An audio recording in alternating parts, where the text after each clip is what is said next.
e que vocês possam servir além de nossas fronteiras. É um desafio falar para jovens e adolescentes, porque é uma fase na vida que vocês podem cometer os piores dos erros, que pode ter consequências que vocês vão carregar para o resto da vida de vocês. Então, falar para vocês é um desafio muito grande.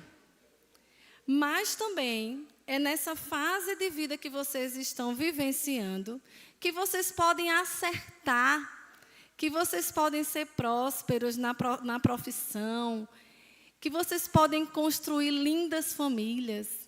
É uma fase da vida que vocês estão num potencial que, se vocês colocarem na mente de vocês assim: eu vou aprender inglês, francês e espanhol daqui para o final do ano, eles conseguem, irmãos. Porque o jovem tem isso, eles têm um potencial enorme. E é nessa fase de vida que vocês precisam de muitos conselhos. E eu sei também que alguns conselhos os jovens não gostam de ouvir, né?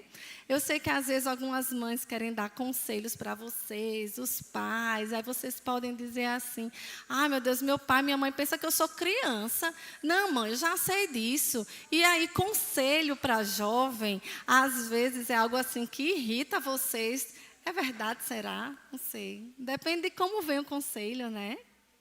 E aí, queridos, o texto que foi escolhido para o tema de vocês é repleto de conselhos.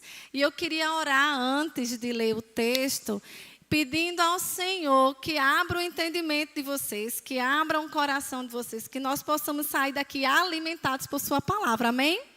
Vamos fechar nossos olhos.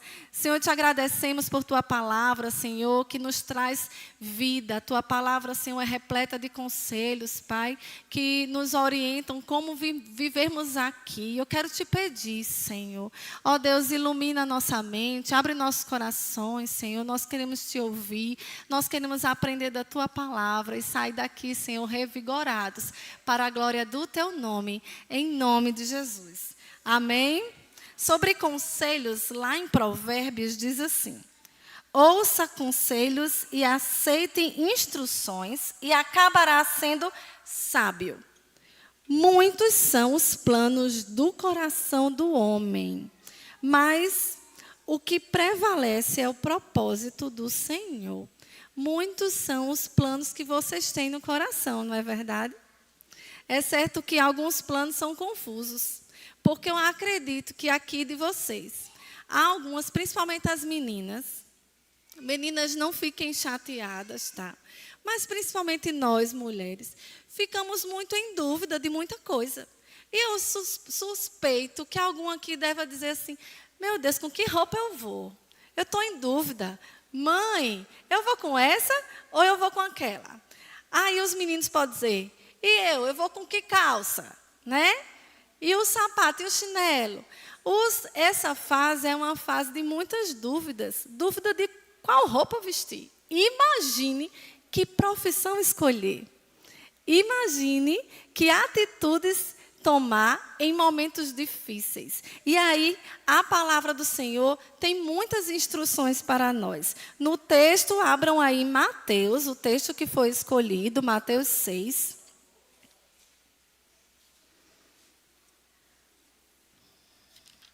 Mateus 6, ele fica num contexto onde Jesus ensina os seus discípulos muitas lições. Se vocês voltarem comigo no capítulo 5, olhem aí o capítulo 5, vocês vão ver que começa com o sermão do monte. Esse sermão, Jesus pregou aos seus discípulos em um dos montes que ficam ali próximos ao mar da Galileia. E ele falou muitos conselhos. Ele começa a falar das bem-aventuranças. E são lindas essas bem-aventuranças. Depois vocês marquem aí para ler, tá certo, queridos? Bem-aventurados os mansos, bem-aventurados os limpos do coração. E aí você vai seguindo, virando as páginas comigo. Lá no versículo 13, do capítulo 5, Jesus fala sobre sermos sal e luz da terra. No capítulo 17, ele vai ensinar a respeito da lei, que ele veio para cumprir a lei. No versículo 21, sigam comigo, ele fala a respeito da ira, ele fala a respeito da contenda, de como devemos nos portar. Mais à frente, no versículo 27, Jesus ensina a respeito do adultério, e ele fala que apenas um olhar para uma mulher com intenção impura já cometeu adultério com ela em seu coração. Veja aí o versículo 28. Seguindo, ele fala sobre o divórcio, no versículo 31. Vai falar no versículo 33 sobre a respeito de juramentos. No 38, ele fala a respeito da vingança, que a gente tem que oferecer a outra face. Lembram, irmãos? Está aqui, nesses capítulos todos. Lá no versículo 43, ele fala sobre que nós devemos amar os nossos inimigos e orar pelos que nos perseguem. E aí chegamos no capítulo 6, onde Jesus continua falando sobre como devemos dar esmola, que nós devemos dar a esmola e que a gente não deva tocar trombetas quando for dar esmola, dizer para todo mundo que está ofertando, né? Aqui é que ele ensina. No versículo 5, ele fala a respeito da oração. E aí, meus queridos, está o Pai Nosso. É nesses versículos aí, a partir do 9, estão vendo? O Pai Nosso. No 16, ele vai falar a respeito de jejum. E chegamos agora no 19. Olhem quantos conselhos o Senhor nos dá. E eu quero desafiar vocês a ler em casa, tá? Todos esses conselhos de Jesus. Chegamos aqui onde ele fala sobre os tesouros no céu e o tesouro na terra. E ele fala que nós não devemos acumular tesouros sobre a terra. Por quê? Porque na terra a traça e a ferrugem podem corroer esses tesouros, certo? Ladrões podem escavar e roubar, não é assim? Então, nós não devemos acumular tesouros na terra, mas devemos ajuntar tesouros no céu. Quando Jesus fala aqui que nós não devemos acumular tesouros na terra, ele está dizendo que nós não podemos ser ricos? Não é bem assim. Ele está falando em acumular. Ele não está falando que Deus pode lhe abençoar e você ser próspero. Ele não está dizendo isso. Ele está falando em você acumular para si, você ter uma condição financeira, você ter condições de ofertar e você ser ganancioso, você ser avarento, você só pensar em si próprio. Você sabe que um amigo seu está com uma necessidade e você não faz nada para ajudar. É nesse sentido que o Senhor Jesus está dizendo, tá? Ele também não está dizendo aqui que a gente não pode acumular tesouros na terra, no sentido de que a gente não pode se prevenir. Lembrem que as formigas trabalham no verão para juntar comida para o inverno. Então, ele não está falando aqui que você não pode poupar o dinheiro. Ele está falando sobre não ter o cuidado de... Você pode ter o dinheiro no bolso, mas você não pode ter o dinheiro no coração. Estão entendendo, meus irmãos? Vocês não podem ter esse desejo, essa ganância em seu coração, de juntar e de acumular tesouros, pensando que lá na frente você vai morrer e vai levar o dinheiro. Nós não levamos nada daqui. Amém, queridos? Então, não é nesse sentido que Jesus está falando aqui. Mas aí, observando a outra palavra, não ajunteis, não ajuntem, aliás, desculpe, mas ajunteis tesouros no céu, onde a traça e a ferrugem não corroem, onde os ladrões não escavam nem roubam. E aí, meus irmãos, como é que nós podemos juntar tesouros no céu? Já pensaram nisso? Como é? O que é que eu posso fazer para juntar tesouros no céu? É outra coisa importante para a gente avaliar. Juntar tesouros no céu não é fazer boas obras pensando que vai ganhar salvação. Ah, eu vou dar esmola, eu vou fazer boas obras e eu vou ser salvo. Não é assim. A fé é quem nos garante a salvação, a fé em Cristo Jesus. Não é por obras para que ninguém se vanglorie. Não é assim que a palavra do Senhor diz? Então, juntar tesouros no céu não é isso, tá? Apesar de que nós, como cristãos, temos o dever de ajudar o próximo necessitado. Ajuntar tesouros no céu é socorrer o necessitado visando a glória de Deus. É contribuir com o reino do Senhor e a propagação da sua palavra. Ajuntar tesouros no céu é você socorrer o necessitado que está passando fome, é você acudir uma viúva. Quantos de nós estamos vivendo com esse olhar de ajudar o nosso próximo, né? Nesse mundo onde nós só queremos sobreviver, onde nós só queremos ter recursos para nós, muitas vezes as nossas necessidades nós julgamos ser tão importantes que nós não conseguimos olhar a necessidade do irmão. Ajuntar tesouros no céu, queridos, é você chamar um colega da sua escola, da sua faculdade, e apresentar Cristo a ele. É quando você chegar lá no céu e dizer, Senhor, eu orei por esse, Senhor, obrigado porque o Senhor salvou e me usou como instrumento de salvação. Olha que tesouro lindo você vai ajuntar nos céus. É sobre isso que Jesus está falando. E aí, irmãos, nós temos que concordar com a palavra do Senhor, que diz que o nosso coração é enganoso. Ele nos engana. Lá em Jeremias 17:9 diz, enganoso é o coração, mais do que todas as coisas, e perverso. Quem o conhecerá? Como o nosso coração é enganoso, irmãos.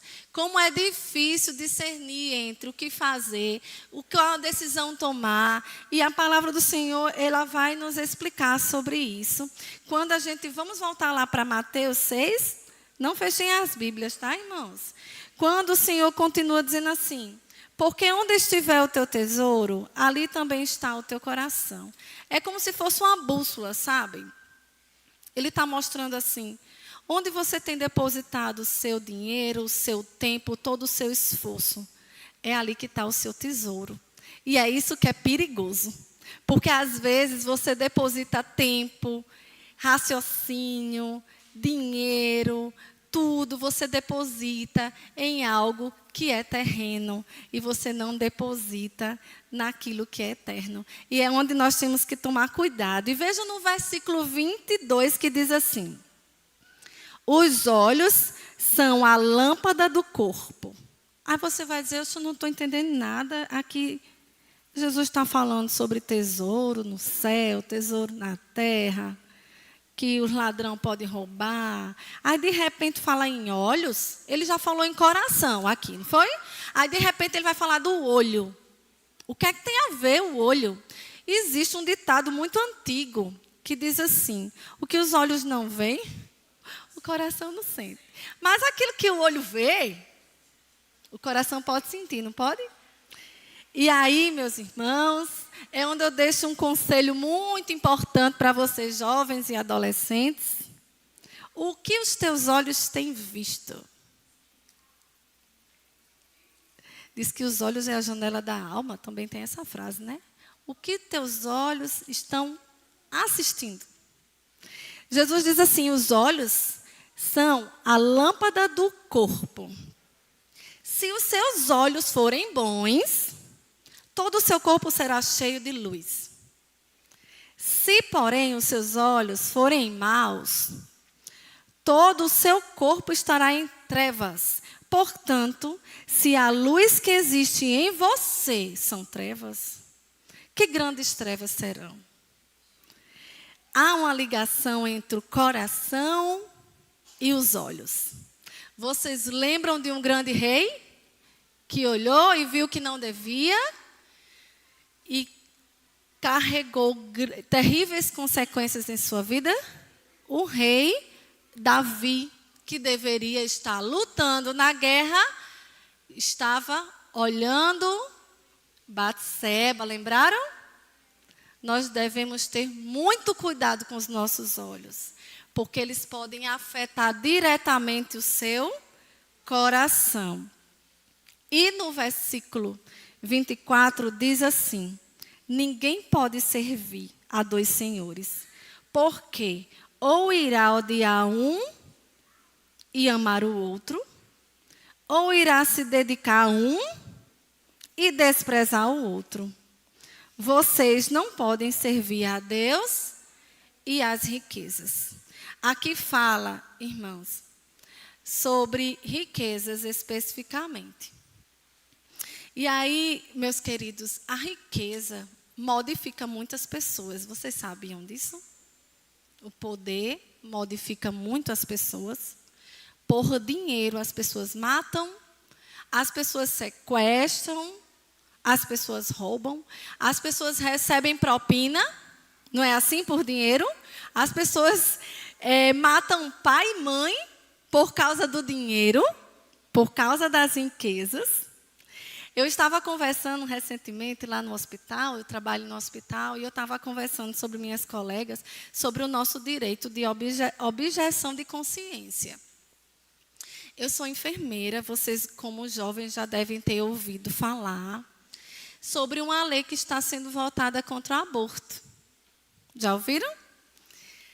E aí, eu estava preocupada com isso, buscando respaldos, porque eu vou me negar, né? Ou vou ser presa, eu vou perder o emprego, não sei, mas eu não vou participar de aborto. E aí, eu estou já conversando com minhas colegas. Olha, está aqui, ó, na lei, a gente pode utilizar a objeção de consciência para não participar do aborto. E eu fui conversar com alguns médicos também. Eu disse, mas doutor, o senhor teria coragem, doutor? Eles não são cristãos, né? Deus me livre, Aniele, que eu não vou cometer um pecado desse. Eu falei com 2 médicos que estavam de plantão. Eu tive essa conversa essa semana. Mas um disse algo que eu fiquei preocupada, meus irmãos. Ele disse assim, Aniele, eu sou um médico antigo. Eu tenho meus princípios. Eu tenho minha consciência de procurar sempre trazer a vida. Mas haverá médicos que, por causa do dinheiro, irá praticar. Irmãos, que tristeza isso. Porque o dinheiro, a riqueza, transforma as pessoas. Elas passam por cima de tudo que é valor cultural, valor de família. Quanto mais pelo cristianismo. Eles passam por cima de tudo. E aí, meus irmãos, nesse texto, depois vocês vão ver que Jesus encerra o Sermão do Monte no capítulo 7, tá? Lá no 28. E aí, irmãos, eu queria começar a tratar com vocês sobre algo muito sério, que é essa questão do coração dividido. De você ter um coração dividido entre os tesouros da terra e os tesouros do céu. O coração, ele é um órgão vital, importantíssimo. Ele é de tecido muscular estriado. Eu botei isso aqui para ver se os meninos do ensino médio já estão, né, se atentando. Esse tecido, ele faz a contração voluntariamente. Ele bate 100.000 vezes por dia, o seu coração. 100.000 vezes. E ele bombeia 7.500 litros de sangue por dia. Irmãos, olha que coisa impressionante. É o coração. É sobre ele que Jesus está falando aqui nas Escrituras? Não. Não é sobre ele. Quando Jesus fala de coração aqui, ele está falando do seu centro de emoções. Lá do seu interior, do seu mais profundo, no profundo do seu ser. É esse coração que Jesus está falando. E aí, meus irmãos, existe na palavra de Deus, em Provérbios 4:23, assim: sobretudo, o que você deve guardar, guarda o teu coração. Por quê? Por quê? Porque eu devo guardar meu coração, certo? Diz assim: porque dele procedem as fontes da vida. Ele procede das fontes da vida. E por ser tão importante, uma fonte. Lembrem de um rio. Se você quiser contaminar um rio, você vai ter que contaminar a fonte, a nascente, não é assim? Você não adianta contaminar um rio lá no finalzinho, não. Se você quiser contaminar um rio, você vai contaminar a fonte. E aqui está dizendo que a fonte do nosso coração procede as fontes da vida. Olhe como é importante o nosso coração, irmãos. E aí, o inimigo não sabe disso? Você pensa, querido, que o inimigo, ele quer lhe destruir como o templo do Espírito Santo. Pelos muros, pelas portas, destruir as janelas apenas. Não, o inimigo quer destruir só esse muro. O inimigo, ele pode começar a destruir pelo muro. Mas sabe qual é a intenção dele? A intenção do inimigo é destruir o seu coração. É a intenção dele. E ele não vai desistir. Ele quer destruir o seu coração. À medida que o coração é a parte mais importante, esse é o objetivo dele. E eu quero convidar vocês a procurarem comigo um versículo que falou muito comigo esses dias, lá em Oséias 10. Vocês vão voltar. Oséias 10, 2. Olhem que versículo forte, que nos leva a temer perante o Senhor. Oséias 10,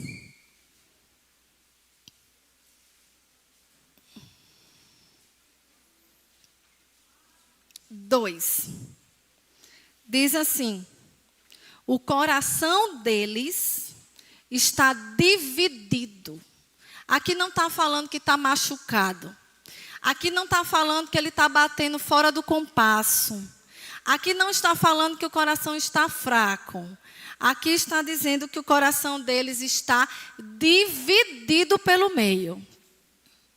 E agora terão que pagar por isso. Olhem que coisa impressionante, meus irmãos. Quando um coração está dividido, não tem cirurgião cardíaco que conserte. Quando o coração está dividido, não tem remédio que dê jeito. Quando o coração está dividido, a morte na certa.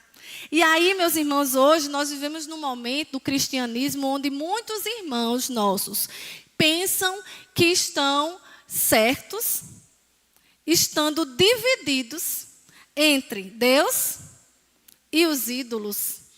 E ídolo não é apenas uma imagem. Vocês sabem que ídolo é tudo aquilo que ocupa o lugar de Deus em nossos corações. Deus e os ídolos. Tem pessoas que acham que podem estar divididas entre Deus e o namoro. Eu vou repetir, porque está na idade de vocês, tá certo? Tem pessoas que acham que podem estar divididas entre Deus e um namoro mundano, um namoro que não agrada a Deus, um namoro de julgo desigual. Tem pessoas que pensam que podem servir ao Senhor divididos dessa forma. Está dividido, o coração está cortado no meio aqui. Tem pessoas que acham que podem servir a Deus e a um trabalho que não condiz com o cristão. Mas eu tenho que ganhar o dinheiro, eu tenho que trabalhar. E se encontram divididas entre isso. Tem pessoas que pensam que podem servir a Deus e ter aqueles amigos que vocês sabem que não são de Deus, mas continuam com a amizade. Não tem aqueles? Eu sei que vocês estão pensando aqui nos rostinhos desses amigos, viu? Tem pessoas que acham que podem servir a Deus e continuar comungando das práticas desses amigos. Eu não estou dizendo aqui que vocês não podem ter amigos, vocês podem e devem ser sal, ser luz, ser vida na vida deles, desde que eles não queiram contaminar vocês. Então, tem pessoas que acham que podem viver divididas assim. Tem pessoas que acham que pode servir a Deus e ir para as festas do mundo. E dançar. e se envolver em práticas que não agradam ao Senhor e entoar cânticos não para o nosso Deus, mas para que Deus? Tem pessoas que pensam que podem servir a Deus e consumir drogas e pornografia. Tem pessoas que acham que podem servir a Deus, mas desfrutar de prazeres carnais. Irmãos, é muito preocupante dividir o coração, porque quando nosso coração está dividido, nós não sentimos o peso do pecado. A gente se utiliza de algumas frases que tem sempre um mas sem i, um mas que pode ser trocado por porém, tá? Então eles vão dizer assim: é tudo normal.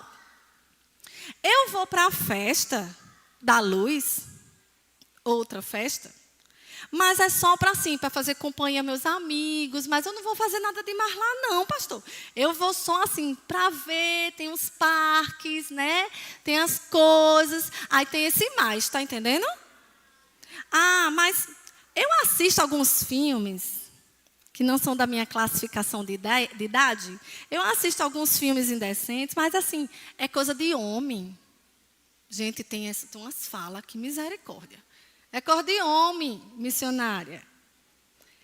Eu sou a favor da vida, eu sou contra o aborto, mas eu defendo o aborto quando é caso de estupro. Irmãos, depois a gente tem que conversar sobre isso, porque eu fico brava, viu? Eu sou contra o aborto totalmente, todo tipo de aborto. Deus detesta o divórcio. Eu sei, pastor, Deus detesta o divórcio. Mas olha, aquele casal famoso, eu não vou dizer o nome deles não, vocês sabem, né, dessa semana? Vocês sabem. Aquele casal famoso essa semana. Mas eu achei tão bonitinho, Aniele. Eles disseram assim: mas vai ser meu melhor amigo a vida inteira. A gente está se divorciando, mas ele é meu amigo, ele mora no meu coração. Eu vou amar para sempre. Eles romantizam o divórcio como se fosse uma coisa mais normal do mundo. Eles querem tornar o divórcio como uma coisa bonita. E a gente sabe que o divórcio ele é abominável ao Senhor. Está vendo que sempre tem um mais? Está vendo que sempre tem um porém? Pastor, eu não dou o dízimo não. Porque assim, pastor, às vezes minhas contas não dão e não sobra, eu não dou o dízimo. Mas de vez em quando eu dou uma ofertinha para a igreja. Esses mais, sabe? Esses mais. E o inimigo vai tentando, vai se enraizando. Você vai escandalizando o evangelho. Ontem eu precisei ir num restaurante. E aí a menina que me serviu estava cantando uma música com a letra terrível, né? Que as letras são terríveis hoje em dia. E aí estava cantando uma música com a letra terrível. Aí uma colega dela: menina, tu não é crente não? Aí eu já fiquei assim, né? Para ver o que ela ia responder, né? Aí ela disse: é mesmo? E domingo é mais dia de ceia. Mas eu não era ovelha daqui não, era ovelha nem da minha igreja, era ovelha lá de João Pessoa. Mas me deu vontade de dizer: mulher, vem cá, senta aqui comigo. É porque domingo é dia de ceia, não vou pecar agora, mas depois da ceia pode, assim é? É um coração dividido. É um coração que o inimigo, ele conseguiu ultrapassar os muros, ele conseguiu destruir as janelas, ele arrombou a porta do templo do Espírito Santo, que é você, e atingiu o seu coração em cheio, com suas armas mais fatais e poderosas. Irmãos, não brinquem. Não brinque de ser crente, não brinque, não dê brecha, porque ele vai entrar. E quando ele entra, ele mira o seu coração. E você pensa que o inimigo quer apenas machucar o seu coração?